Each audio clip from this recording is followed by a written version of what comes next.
ఎందుకో ఈ స్వాముల తల్లకు పిల్లల మీద మమకారము బోధయ స్వామి ఏం చేస్తారంటే చక్కగా వచ్చి ఆశ్రమం సేవ చేసుకొని గమ్మున వెళ్ళిపోతారు. ఏం ఆశించారు, స్వామి బాగుండాలి, స్వామి ఆశ్రమం బాగుండాలి, ఏమైనా కూరగాయలు కాసినా వద్దు వద్దు ఇక్కడ భక్తులకు ఉండాలని వాళ్ళే ఇన్ని కూరగాయలు తెచ్చి చేసిపోతుంటారు. ముసల్తనంలో కూడా సేవ చేసిపోతారు ఆశ్రమాలకు.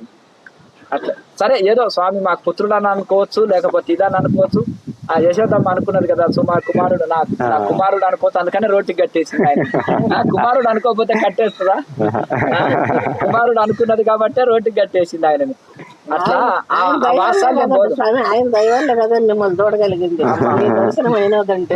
అదే అదే వస్తారు స్వాములు, చాలా మంది వస్తారు. ఇంకా అడ్రస్లు తెలుసుకొని ఏ గుట్టి పక్షులు ఆ గుట్టికి చేరినట్టుగానే వస్తుంటారు. చేస్తే చాలా తృప్తి పడుతుంది తల్లి. ఏదైనా పాలు పండు మీద ఉన్నారనుకో, తల్లి చాలా బాధ అనుభవిస్తుంది. నా కొడుకు కడుపును చంపుకుంటున్నాడని. ఈ తల్లి బాధ మా తల్లి కూడా అట్లే అన్నది. స్వామి కడుపు నిండుగా మేము చూస్తే భోజనం చేస్తే బాగుండే, ఏదో ఆకులో పూలు లేకపోతే 2 కూరగాయలు ఇవే మంచిదే మంచిదే, ఆరోగ్యానికి మంచిదే. నీ బాధ కూడా అంతే. నా బాధ అంతా ఒకటే స్వామి, ఇంత అన్నం కడుపు నిండా తింటే నేను తల్లి కన్న తల్లి కడుపు నిండిపోతుండే, ఏమి అన్నము బంద్ చేసిండు, ఏం చేయాలనో ఇవి అవే తిని ఉంటాడు అంటే తల్లి బాధ ఇదే చూడు. ఏ తల్లి బాధ అయినా, ఈ తల్లి కాదు ఏ తల్లి అయినా సరే, మా తల్లి కూడా అట్లా బాధపడ్డది ఒకప్పుడు అందరితో. ఎట్లనో ఏంటిదో ఇదే సంచి బియ్యం వేస్తే అట్లే ఉంది సంవత్సరం. మాట అడిగితే అన్నం తినకుంటే ఎట్టన్నా అయినానంటే నువ్వు ఎవరు అసలుకి ఎవరు నువ్వు నాకు అడగటానికే నన్ను అన్నం తినమంటే నేనెవరు 9 నెలలు నీ కడుపులో మోసినావు నన్ను, అదొక రుణం ఉన్నది కానీ నీకు నాకు సంబంధం లేదు. నేను వైరాగ్యంలో ఉన్నాను.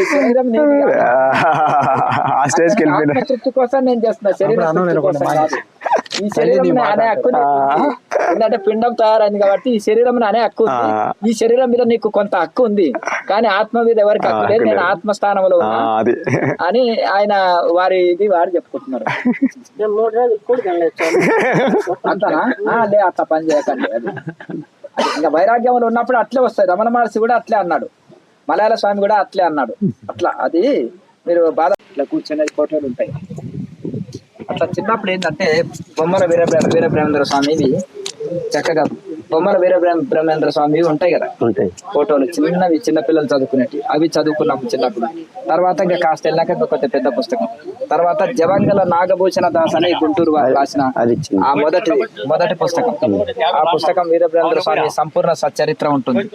ఇక వారు దాంట్లో భక్తి యోగ అంటే భక్తి జ్ఞాన వైరాగ్యాల గురించి చెప్పినవి ఉంటాయి. భక్తి గురించి, వైరాగ్యం గురించి, పిండోత్పత్తి విధానం గురించి, యోగ శాస్త్రం గురించి, ఆసనాల విధి, ప్రాణాయామ విధి, అలాగే వేదాంతం విధి, భక్తి విధి అన్ని చెప్పింటారు. అది కలగురల్లాక అన్ని విధాల బోధించున్నారు ఆ పుస్తకంలో. కొంత ఈశ్వరమ్మది తర్వాత వస్తుంది లాస్ట్. మరి ఎందుకంటే వారి కుమారుడు ఎప్పుడైతే సమాధి బండని తొలగించినప్పుడు తండ్రి శాపం ఇచ్చిండు, పోతుల రేఖ శాపం ఇచ్చినప్పుడు ఆ శాపం వరంగా మారింది. ఆ శాపంలో అర్థం ఏంటిది?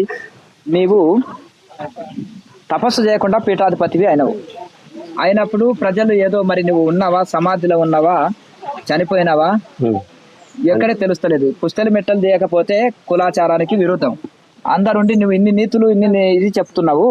మీ అమ్మ పుస్త మెట్టలు తీయలేదు, బొట్టు తీయలేదు, మీ నాయననేమో సమాధిలో పోయిండు, సంవత్సరం అయింది, ఆయన ఎప్పుడో దేహం వదిలిండు, మరి ఏమిటి మీరు ఆచరించి చెప్పండి అన్నప్పుడు అసలు ఇంతమంది ఎక్కడ పోయి నేను బోధన చేయనీకి పోయినా అందరు నిలదీస్తున్నారు, నువ్వు ఉన్నావా, సమాధి అయినవా, ఏంటిది నాకు అర్థం కావట్లేదు అని.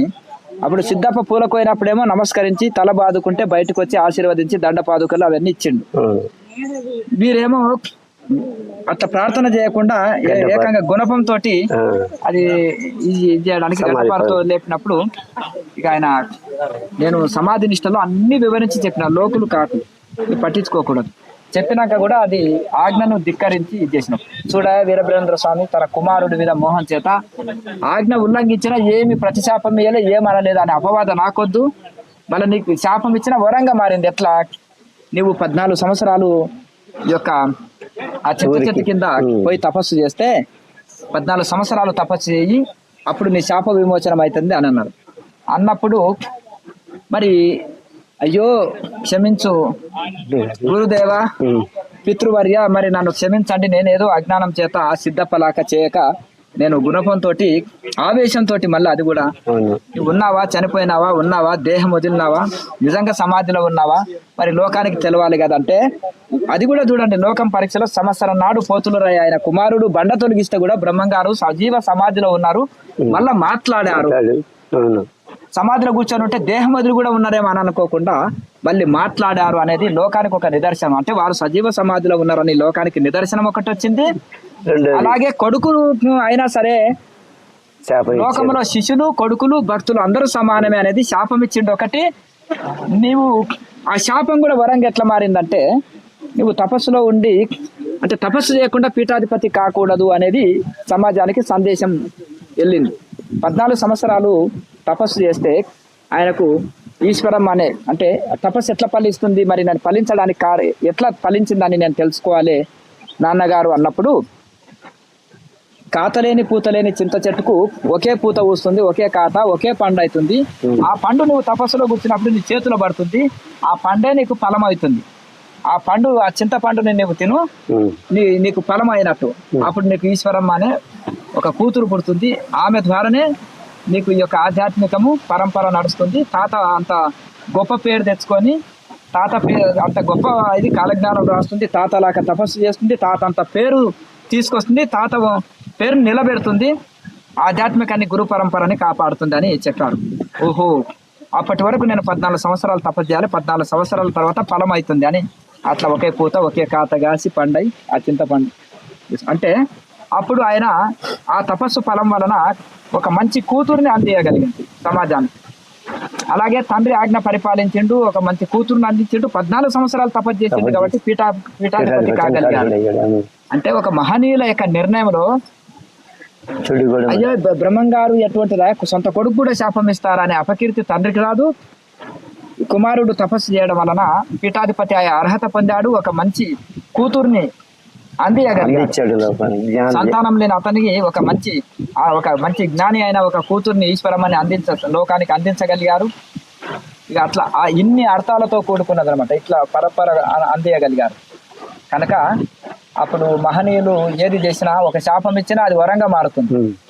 అలాగే వాళ్ళు తిట్లు కూడా ఆశీర్వాదాలు అంటారు. కాసిన ఆయన తిట్టిన ఆశీర్వాదం, ₹1 ఇచ్చినా ఖర్చు పెట్టుకోకుండా దేవుడి దగ్గర పెట్టి ఉంటారు, దేవుని గుడిలో పెట్టుకుంటారు. ఎందుకంటే మహనీయుల తిట్లు కూడా ఆశీర్వాదమే. తిట్టునాయన ఇంకా నీవు కాకపోతే ఎవరు తింటారు, ఇంకా 2 తిట్టు అంటే తంతవా అని ముడ్డు మీద దండాన్ని వంగేవాళ్ళు. అంతేనా కదా, అది కూడా వరమే. కృష్ణ ఆయన అక్కడ ఉండే పొద్దుటూరులో ఆయన తోటి కొట్టించుకుంటారు అందరూ, పైపు తోటి కొడుతుండే, ఇక్కడ విసిగి కృష్ణస్వామి పాటలు దప్పరిస్తుంటే నేను వెళ్ళిన అదే ఎవరు ఇంకో స్వామి వచ్చిండు, భిక్ష టైం అయింది పో, గుచ్చ ఏళ్ళు అయింది పో, ఇక ఇక్కడ కూర్చుంటే తెలియదు ఎల్లు అని అంటుండే. అంటే మళ్ళీ ఆ సమయం పెడితే ఇది కాదని, అంటే ఏదైనా వాళ్ళు పైపుతో నీళ్లు పట్టినా శుభమే అని పట్టించుకుంటే అవధీతం నోటికుంటే ఒకటి తిట్టినా ఆశీర్వాదమే, ఓ దెబ్బ కొట్టినా ఆశీర్వాదమే. మనం అంటే గురువు గారు స్వాములకు ఇంత కోపం ఉంటుందా, కొడతారా అని మనం ఆవేశపడిపోతాం. కానీ అందులో కూడా ఆ కర్మలు తొలగడానికి ఏదో ఒకటి ఇది ఉంటుంది. అట్లా మాటలే మంత్రాలు వాళ్ళవి. కనుక ఆ రకంగా వీరబ్రహ్మ స్వాముల వారి యొక్క ఫోటో ముందరనే రాత్రులంతా ధ్యానం చేసుకుంటుంది. పగలు లేవంగానే రాత్రి ఒకసారి ధ్యానం చేసి పడుకున్నా అనుకో, మళ్ళీ ఎవరు మాట్లాడినా మాట్లాడను, మళ్ళీ ఉదయం లేవంగానే ధ్యానం చేసినాకనే మళ్ళీ మాట్లాడాలి. ఆ నియమం పెట్టుకున్నాను. అలా అలా అలా చేసినాక పుస్తకం చదివినాక ఇంకా పరిజ్ఞానం పెరిగింది. పద్మాసనంలో కూర్చొని చక్కగా అలా ధ్యానం చేస్తూ ఉన్నప్పటికీ తర్వాత కొంచెం పెద్దగా అయినాక భగవద్గీత చదివింది. అందులో భగవద్గీతలో కూడా కృష్ణ పరమాత్మ తదివిద్ది ప్రణిపాతేన పరిప్రశ్నేన సేవయ ఉపదేశంతి తే జ్ఞానం జ్ఞానిన తత్వదర్శన అని చెప్పారు. ఓహో, ఇది సొంతంగా సాధన చేయొద్దు, గురు ఉపదేశం తీసుకొని చేయాలని కృష్ణ పరమాత్మనే చెప్పాడు. కృష్ణుడు 16 ఏళ్ల వయసు వరకు చదువుకోలే, గోవులు కాస్తూ జీవించాడు. మళ్ళీ 16వ ఏట గురుకులంలో వెళ్ళి సాందీప మహామునిని గురువుగా తీసుకొని 64 రోజుల్లో 64 విద్యలు నేర్చుకున్నాడు కదా. గురు పరంపర ఒకటి ఉంది. సిద్ధప్ప కూడా ఒక ఆదర్శం చూపెట్టాడు. అలాగే ఇంకా గొప్ప గొప్ప మహనీయులు కూడా చరిత్రలో నిలిచిన ఋషులు, యోగులు కూడా వీరందరూ కూడా ఒక ఆదర్శం చూపెట్టారు. గురువు లేని విద్య గుడ్డి విద్య. కనుక సొంతంగా పుస్తకాలు చదివినా, సొంతంగా విద్య నేర్చుకున్నా కొంత అహంకారాన్ని ఇస్తుందని తెలుసుకొని మళ్ళీ చక్కగా గురువు వేటలో వెలిగి భారతదేశం అంతా తిరిగిన, ఎందరో గురువులను దర్శించిన, ఎందరో మహానుభావులు, అందరికీ వందనములు. ఎవరి స్థాయిలో వాళ్ళు గొప్ప వాళ్ళే, వాళ్ళు ఒక్కొక్కరు ఒక సాధన, ఒకరు భక్తి యోగం, ఒకరు హఠ యోగం, ఒకరు రాజయోగం, ఒకరు మంత్ర యోగం, ఒక్కొక్కరు సేవా యోగం, సేవా మార్గం, ఒకరు క్రియాయోగం, ఒకరు గోసేవ, ఒకరు అన్నదానాలు నడుపుతున్నారు. సేవా కార్యక్రమాలు సత్కర్మలు అంటారు. ఇవి సత్కర్మలు అనేది డైరెక్ట్ మోక్షాన్ని ఇవ్వలేవు, పుణ్యాన్ని పెంచుతాయి, పూర్వ పాపాన్ని తొలగిస్తాయి, చిత్తము శుద్ధి చేస్తాయి. చిత్తము శుద్ధి అయినప్పుడు సాధనలో మనసు కుదురుతుంది, దైవం యందు మనసు లీనమవుతుంది, తద్వారా దైవ ప్రాప్తి పొందగలుగుతాం.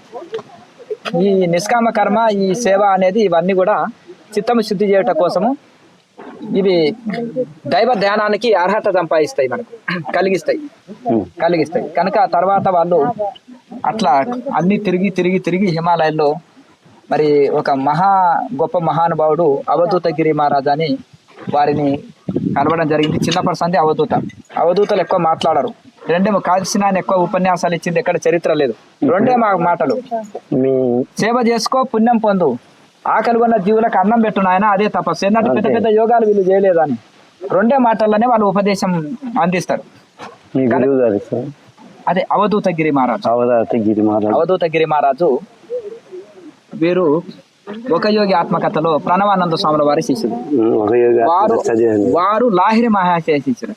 వారు మళ్ళీ ఎవరు మహావతార్ బాబాజీ శిష్యులు. మహావతార్ బాబాజీ పతంజలి మహర్షి శిష్యులు. అయితే ఒకటి ఏంటంటే పతంజలి మహర్షి కారణ జన్ముడు. 4 అన్నదమ్ములు వాళ్ళు, ఒక్కొక్కరు ఒక విద్యలో నిష్ణాతులు, యోగ మార్గంలో వీరు నిష్ణాతులు. వాళ్ళు ఉపనిషత్తు గురువులని సాక్షాత్తు ఈశ్వరుడినే గురువుగా తీసుకున్నారు పతంజలి మహర్షి. ఏంటంటే ఆది గురువు, అందరికీ సమస్త విద్యలకు గురువు ఈశ్వరుడు, పరమేశ్వరుడు. ఎందుకంటే సమస్త విద్యలకు సమస్త గురువులకే గురువు, పూర్వ గురువులకు అందరు కూడా గురువు పతంజలి. ఎవరు? ఆది గురువు ఈశ్వరుడు. ఆయన వారి శిష్యుడే పతంజలి మహర్షి. కనుక ఆ పతంజలి మహర్షి సమస్త పూర్వ గురువుల యొక్క మంత్రంలో రూపంలో ఉంటుంది. ఉపనిషత్తుల్లో 8 లైన్లు ఉంటుంది ఒక్కొక్కటి, అంటే 4 లైన్లో ఉంటుంది మంత్రం. దాన్ని శ్లోకం అంటే 2 లైన్లో ఉంటుంది. ఈ యొక్క సూత్రం అంటే ఈ యొక్క ఒక లైన్ లో సగభాగమే ఉంటుంది. సూత్రప్రాయంగా చెప్పండి అంటారు కదా, 2 ఒక్కటే లైన్ లో ఉంటుంది. అంటే చాలా సూక్ష్మంలో మోక్షం లాగా సూత్రం ఉంటుంది. కనుక సమస్త ఉపనిషత్తులో ఉండే మంత్ర రూపంలో ఉండే యోగ శాస్త్రాన్ని, యోగ విద్యని వీరు సూత్రాల రూపంలో రాశారు. 4 సూత్రాలు, 4 పాదాలు లెక్కన 4 పాదాలు ఉంటాయి. అంటే సూత్రాల లెక్కన రాసి 4 పాదాలుగా విభజించారు. అది 4 పాదాల్లో మొదటి సమాధి పాదము, సాధన పాదము, విభూతి పాదం, కైవల్య పాదం అని అందించారు. ఇది మహావతార్ బాబాజీ పూర్వకాలంలో మార్కండేయుడు లాంటి మహనీయులు మృత్యువుని జయించారు. 12 ఏళ్ళ అల్పాయుషుడు బాలుడు చిరంజీవి కాగలిగాడు. కానీ ఈ కలియుగంలో మనము మృత్యువుని జయించవచ్చా గురుదేవ అని మహావతార్ బాబాజీ పతంజలి మహర్షిని అడిగారు.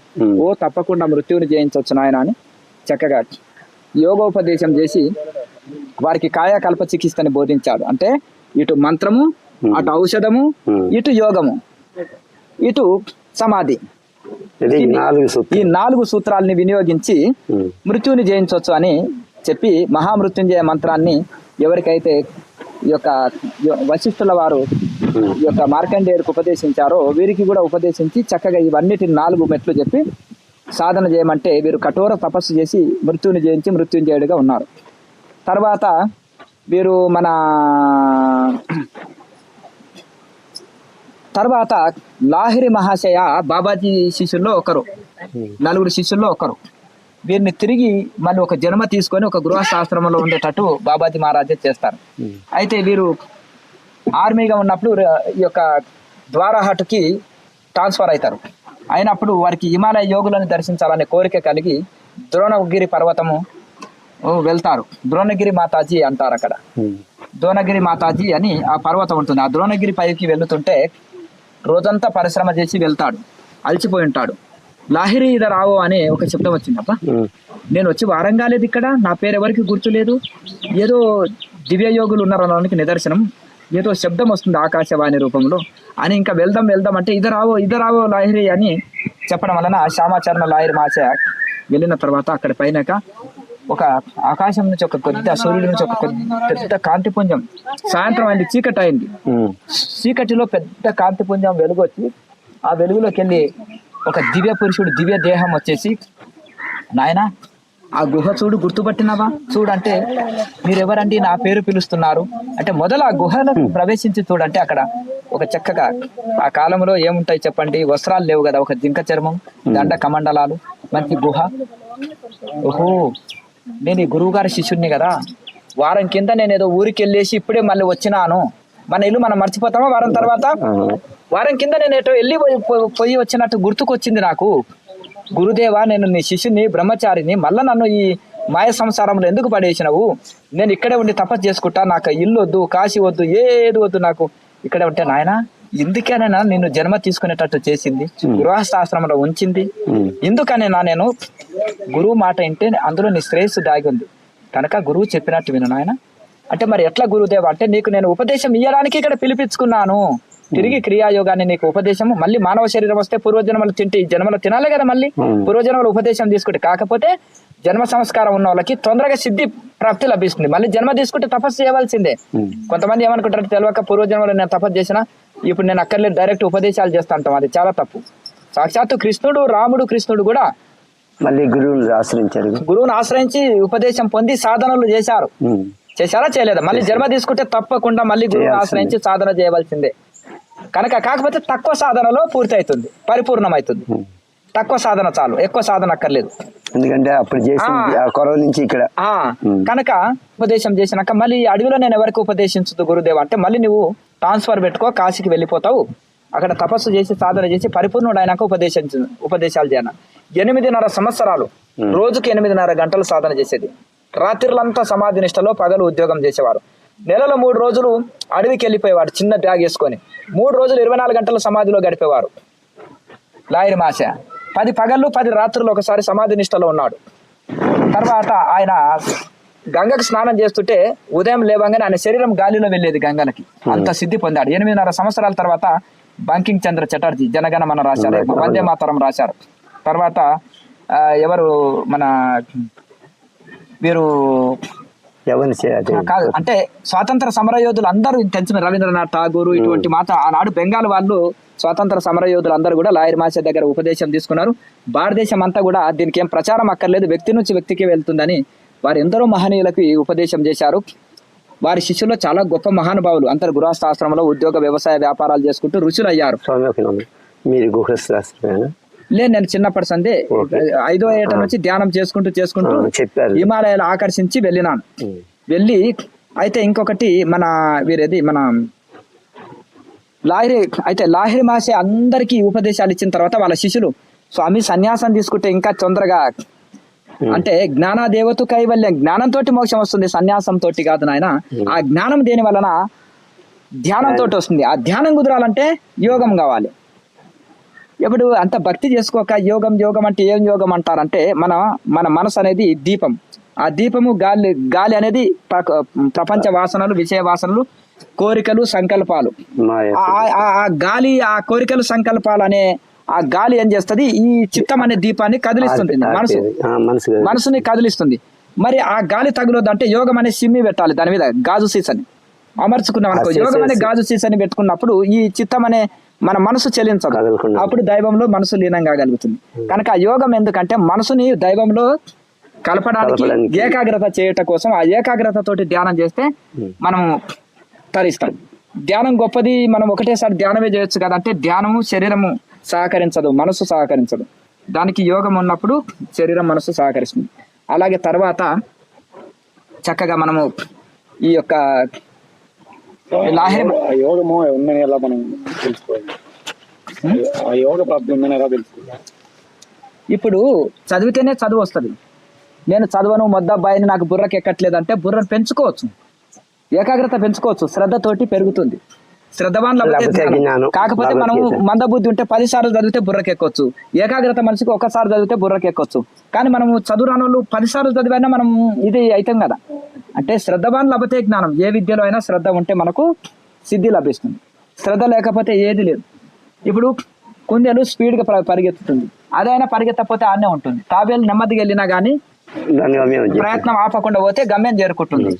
కనుక మనము ప్రయత్నం ఆపకూడదు, శ్రద్ధ అంటే భగవంతుని యందు అచంచలమైన చెప్పాడు అనన్య చింత. శరణాగతి, మామేకం శరణం రజ, సంపూర్ణ శరణాగతి ఉండాలి, భక్తి విశ్వాసాలు ఉండాలి, నమ్మకం ఉండాలి, శ్రద్ధ ఉండాలి, తీవ్ర తపన ఉండాలి, తీవ్ర సంవేగాత ఆసన్న అంటాడు. సమాధి స్థితి కలగాలంటే తీవ్రమైన తపన ఉండాలి. కనుక ఏదైనా శ్రద్ధవాన్ లభతే జ్ఞానం, కనుక శ్రద్ధతోటే మనకి ఏదైనా లభిస్తుంది. అది ఉన్నప్పుడే మనము ఏదైనా సాధించగలం. అయితే ఈ యొక్క లాహిరి మహాశయ శిష్యుల్లో సైంటిస్టులు ఉన్నారు, ఉద్యోగస్తులు ఉన్నారు అని. ఇప్పుడు వారి శిష్యుల్లో సైంటిస్టు గురువులను నమ్మని ఇది. అయితే ఒక డాక్టరు నా శిష్యుని బ్రతికిస్తా అంటే నా మిత్రుని బ్రతికిస్తాడని తీసుకెళ్తాడు. డాక్టర్ వల్ల కాలేకపోతుంది, ఇంకా ప్రాణాపాయము నెల రోజుల్లో. ఇంకా ఆయన ఏం చేస్తాడు, ఇంకా 5 నిమిషాల్లో నేను రక్షిస్తా అని చెప్పి లాస్ట్ కొండి ఇంకా నీ మిత్రుడు బ్రతకడు, చనిపోతాడని ఎవరికి యుక్తేశ్వరగిరి మహారాజుకు చెప్తారు. లాస్ట్ కొండి లాహిరి మహాశయ దగ్గరికి రమ్మని చెప్తారు. చెప్పినప్పుడు అప్పుడు డాక్టర్ చేతులు ఎత్తేసి, ఈయన సైంటిస్టు డాక్టర్లనే నమ్ముతాడు, స్వాములని ఈ దేవుణ్ణి కూడా నమ్మడు. అయితే ఓహో లాహిరి మహాశయ ప్రస్తుతం చివరి ప్రయత్నం ఆధ్యాత్మికంలో ఏమన్నా అవుతుందో, మన బెంగాల్లో కూడా వివేకానంద స్వామి, రామకృష్ణ పరమహంసంగా గొప్ప గొప్ప మహానుభావులు ఉన్నారు కదా, చూతాము అని మనం ఏం చేసేస్తాం, అన్ని ఆశలు పోయినాక దేవుని మీద భారం వేస్తాం, మానవ ప్రయత్నం చేస్తాము. ఇప్పుడు గజేంద్రుడికి ఇట్లా 10,000 సంవత్సరాలు యుద్ధం చేశాడు, పోరాడాడు, ఇక ఎక్కడ చేతగాన నీవే తప్ప నీ తప్పరంబెరగా అన్నాడు. ఈయన కూడా శరణాగతితో వాళ్ళ మిత్రుడిని తీసుకెళ్లి, మహానుభావ మీరు ఎందరో ఋషులు ఉంటారు, కొంచెం మీరు ఆశీర్వదించిన ఆ మిత్రుడు ప్రాణమిత్రుడిని బ్రతికించండి అంటే, అయ్యా డాక్టర్లు చేసే పని స్వాముల దగ్గర ఏముంటుంది చెప్పండి, ఆపరేషన్ చేస్తామా, ఇంజక్షన్ అని అంటాడు. లేదు స్వామి మీరే పెద్ద దిక్కు, మా మిత్రులంతా మీ శిష్యులు చెప్పారు, మీరే పెద్ద మనసుతో ఆశీర్వదించండి ఇతన్ని అంటే, ఆ యొక్క ఆముదంతో దీపం వెలిగిస్తున్నారు కదా, ఆ దీపంలో ఉండే కొంచెం ఆముదాన్ని ఒక 3 చుక్కల్ని మీ మిత్రుని యొక్క గొంతులో నీవే విడువు నాయనా అంటారు. విడిచిన తర్వాత ఒక 15 నిమిషాల తర్వాత వాళ్ళ మిత్రుడు చక్కగా లేచి కూర్చుంటాడు. అబ్బా ఎంత మహత్తుంది, నేను సైన్స్ని నమ్మినోన్ని, డాక్టర్ బ్రతికిస్తా అన్నాడు, నేను బ్రతికిస్తాడు డాక్టర్ అనే నమ్మకం నేను కలిగి ఉన్నాను, ఈ స్వాముల కాడికి పోతే ఇదైతే అదయ్యా నువ్వు డాక్టర్ చూపించక అని అన్నారు. ఓహో 3 చుక్కలు, ఆయన వాక్కులోనే ఎంత శక్తి ఉంది, నా చేతుకుంటానే 3 చుక్కలు వదలమన్నాడు. వదిలినా, లేచి కూర్చున్నా, మరి ఆయన బ్రతకడు 5 నిమిషాల్లో ప్రాణం పోతుంది, ఇక ఫైనల్ అన్నాడు.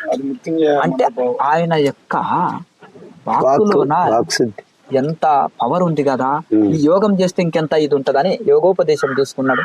తర్వాత ఆయన సైంటిస్ట్ దానికి రిజైన్ చేసి, తర్వాత ఆయన ఆస్తులు ఉంటే ఓ మఠం చేసి యోగ గురుకులాలు నడిపాడు. అనాథ పిల్లల్ని తీసుకొచ్చి యోగులుగా తయారు చేశాడు. ఆయన సాధన చేశాడు, ఘోర సాధన. యుక్తేశ్వరగిరి మహారాజు సైంటిస్ట్ కదా, ఘోర సాధనలు చేశాడు. చేసిన తర్వాత బాగా తపస్సిద్ధి పొందిన తర్వాత మళ్ళీ గురుకులాలు పెట్టాడు. ఆయన ఆస్తులన్నీ దానికి వినియోగించి, ఆయన బిల్డింగులు ఉంటాయి కొన్ని, ఆ బిల్డింగుల్లోనే సొంత బిల్డింగులనే యోగ గురుకులాలు పెట్టేసి పిల్లలకి బీద విద్య, అనాథ పిల్లలకి తీసుకొచ్చి యోగ విద్య, బ్రహ్మ విద్య, మామూలు విద్య అన్ని కలిపి అందించాడు. అందులో తయారైన వాడే పరమహంస యోగానంద. ఎట్లా అంటే చెప్తా చూడండి. పరమహంస యోగానంద వీళ్ళ మిత్రుడి కుమారుడు. లాహిరి ఇప్పుడు యుక్తేశ్వరగిరి మహారాజు, పరమహంస యోగానంద తల్లిదండ్రులు వీళ్ళందరూ కూడా లాహిరి మహాశయ శిష్యులే.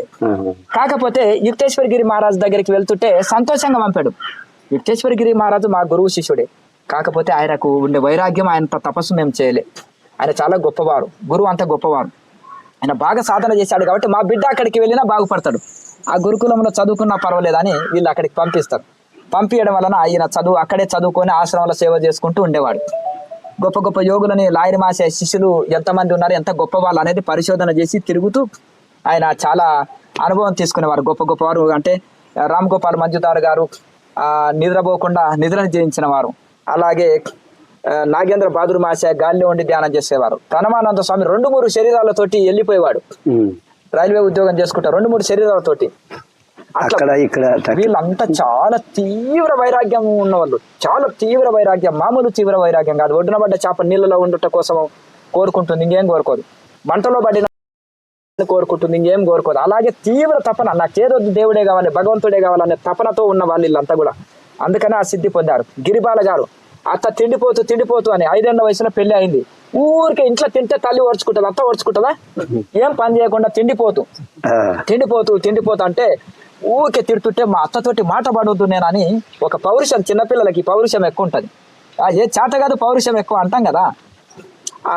తిండి తినకుండా నేను జీవించాలని ఒక సంకల్పం తీసుకున్నది.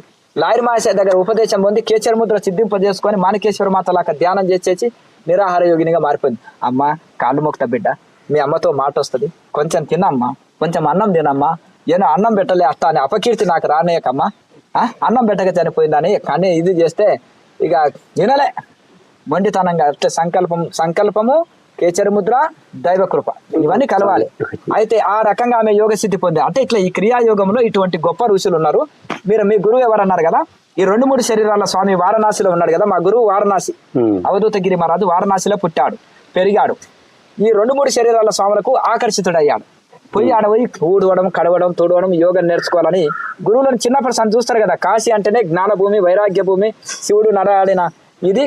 ఆ గురువుకు ఆకర్షితుడై ఆయన దగ్గర ఉపదేశం తీసుకొని ఉన్నాడు. ఆ గురువు గారు ఋషికేశ్ వెళ్ళిపోయారు. ఋషికేశ్ వెళ్ళి అక్కడ సాధన చేసుకుంటూ ఇంకా ఈయనకి 16వ ఏట ఉంది, నేను ఇంకా దేహం వదులుతాను ఈ రోజు అని వారి రిటైర్డ్ డబ్బులని ఒక 2000 మందికి యజ్ఞం హోమం చేసి సత్సంగం జరిపి భోజనాలు వారి అన్నదానం చేసి చెప్తూ ప్రణవాన్ని గట్టిగా ఉచ్చరించి ఇంకా సెలవు నాయన ఇంకా నేను మహాసమాధి అవుతున్నానని ఇక చక్కగా ఓంకారాన్ని ఉచ్చరించి అంటారు కదా, ప్రాణకాలే మనసా చెలేచ భక్తాయుక్త యోగ బలైన ఆ రకంగా ఆ భక్తి చేత యోగ యుక్తి చేత సహస్రంలో ప్రాణాన్ని మేము పెళ్తుంటే గురుదేవ నీవు లేనిది ఎట్లా అంటే ఈ గురువు శరీరానికి రోగం, నొప్పి, ముసల్తనం ఉంటుంది. ఏ శరీరానికైనా సూక్ష్మ శరీరంలో గురువు ఉన్నప్పుడు బ్రహ్మాండం అంతా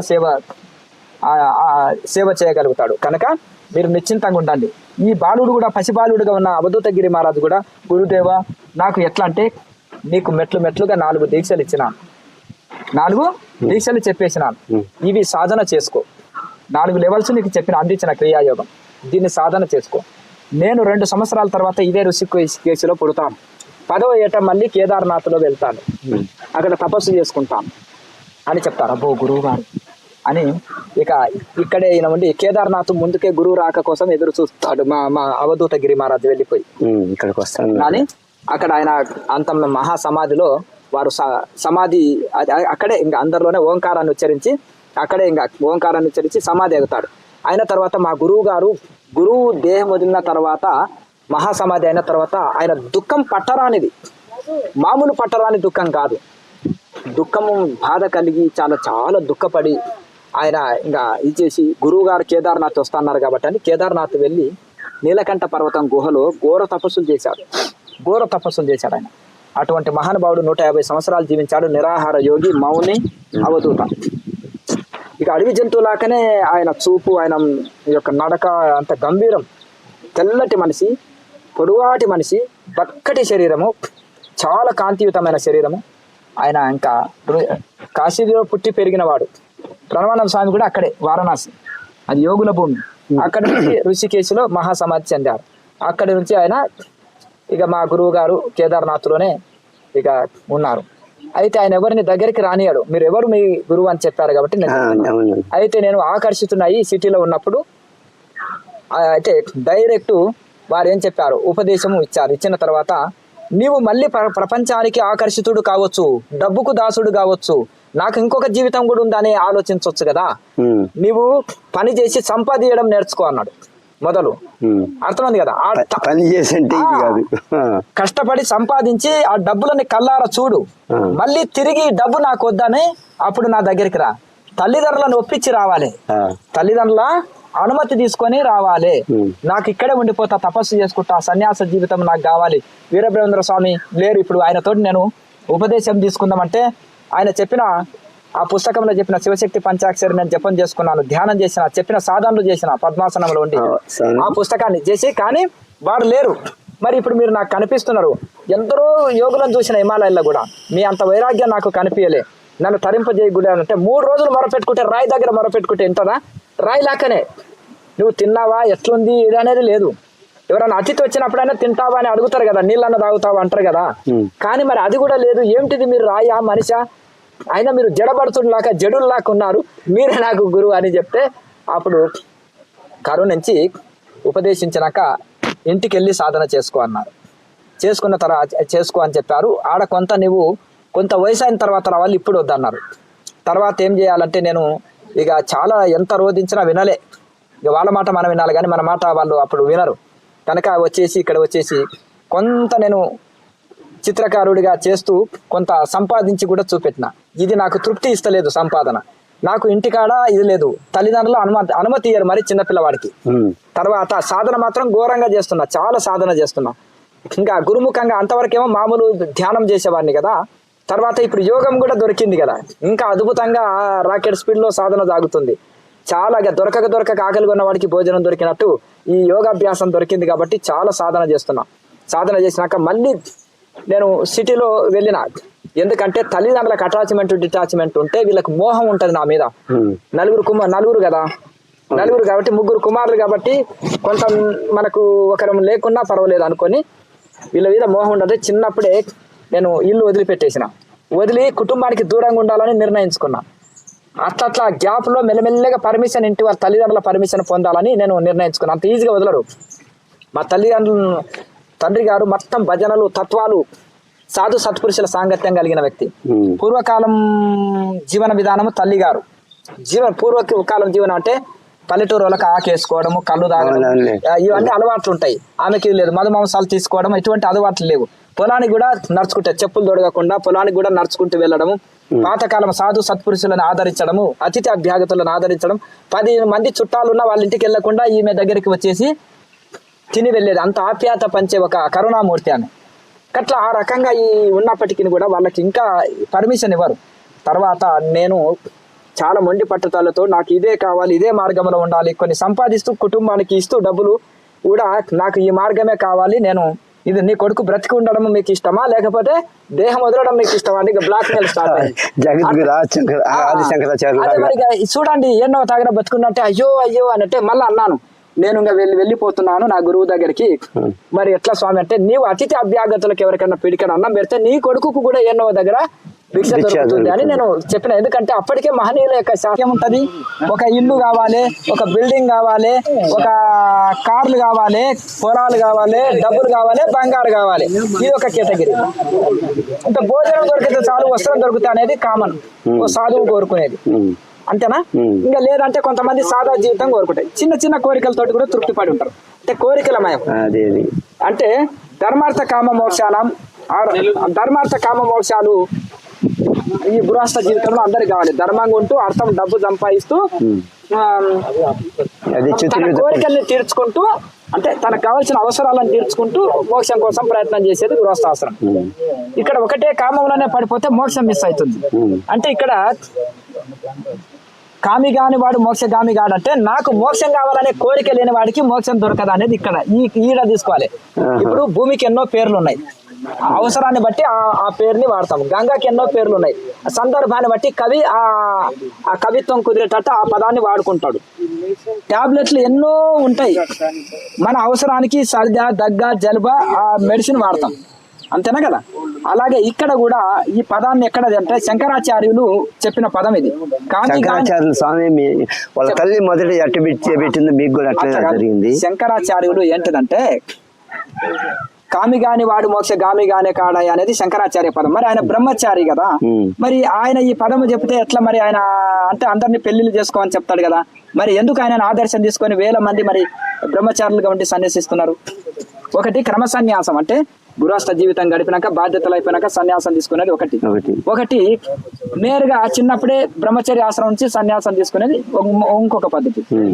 అయితే శంకరాచార్యులు ఏంటంటే మోక్షం కావాలనే కామము లేకపోతే, కామం అంటే ఇక్కడ కోరిక, మోక్షం కావాలనే కోరిక లేని వాడికి మోక్షం లభించదు.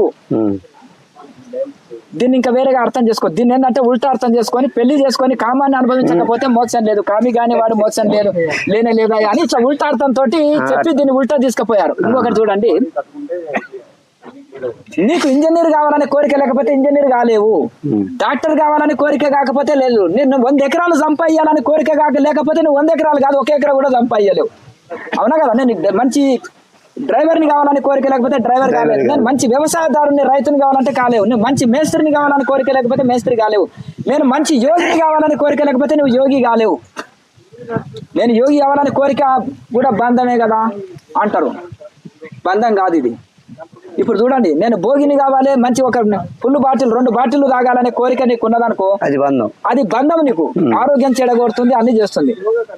అర్థమైందా? ఇంకేదైనా నీకు అత్యాశతో కూడిన కోరికలు ఉన్నాయనుకో, అది ఆరోగ్యాన్ని, మనసుని, శరీరాన్ని చెడగొడతాయి. నీకు మోక్షం కావాలనే కోరిక బంధం కాదు, ఇది కూడా బంధమే కదా అని చాలా మంది అంటారు. ఇది బంధం కాదు. నీకు మోక్షం కావాలనే కోరిక లేకపోతే మోక్షం పొందలేవు. నేను మంచి యోగిని కావాలనే కోరిక లేకపోతే యోగి కాలేవు. నేను మంచి వ్యాపారిని కావాలనే కోరిక లేకపోతే నువ్వు వ్యాపారి కాలేవు. నీకు పెళ్లి చేసుకోవాలనే కోరిక లేకపోతే పెళ్లి చేసుకోలేవు. నువ్వు బ్రహ్మదేవుడు కూడా నీకు పెళ్లి చేయలేడు, తప్పిస్తుంటావు. అంతేనా కదా? అలాగే ఇక్కడ కూడా నేను ఇంజనీర్ని కావాలనే కోరిక లేకపోతే ఇంజనీర్ కాలేవు, టీచర్ని కావాలని కోరిక లేకపోతే టీచర్ కాలేవు, డాక్టర్ కావాలని కోరిక లేకపోతే డాక్టర్ కాలేవు. ఆ కోరిక ఉన్నప్పుడే కష్టపడతావు, చదువుతావు. నీ తల్లిదండ్రులు డబ్బులు ఖర్చు పెట్టినా దాన్ని సద్వినియోగం చేస్తావు. నువ్వు అది చదివి ప్రయోజకుడి అవుతావు, ఉద్యోగం సంపాదించుకుంటావు. అలాగే నేను యోగి కావాలి, జ్ఞాని కావాలి, నాకు మోక్షం కావాలనే కోరిక లేకపోతే ఇవి పొందలేవు. ఇది దీని అర్థం. అదే చెడు గుణాలకైతే కోరిక కానీ మంచి గుణాలకి కోరిక అవసరమే కదా. ఇప్పుడు ఆడించి కోరిక బట్టి చూడండి, అది చెడు. ఇప్పుడు మురికి నీళ్ళని, ఇప్పుడు పాత నీళ్ళని చల్లుతావు. నిన్నటి నీళ్లు ఉన్నాయి కుండలు, అవి చల్లి కుండని గడిగి చల్లుతావు, కొత్త నీళ్లు తెస్తావు. అలాగే మనలో అనేక విషయవాసనలు, కోరికలు ఇవన్నీ ఉంటాయి. అవన్నీ తీసేసి చెడు కోరికల్ని తీసేస్తావు, మొదలు మంచి కోరికలు నిలుపుతావు. యజ్ఞం, యాగం, పూజ, దానం చేయడం అనేది మంచి అలవాట్లు చేసుకుంటావు. ఇవి బంధం కాదు. కానీ ఇవే జీవితాంతం ఇక్కడనే ఉంటే మోక్షం పొందలేవు. ఈ మంచి కోరికల్ని కూడా వదిలేసి మళ్ళీ మోక్షంకాయ వెళ్ళాలంటే ఈ సత్కర్మల్ని, ఇవి అవి కూడా వదిలేసి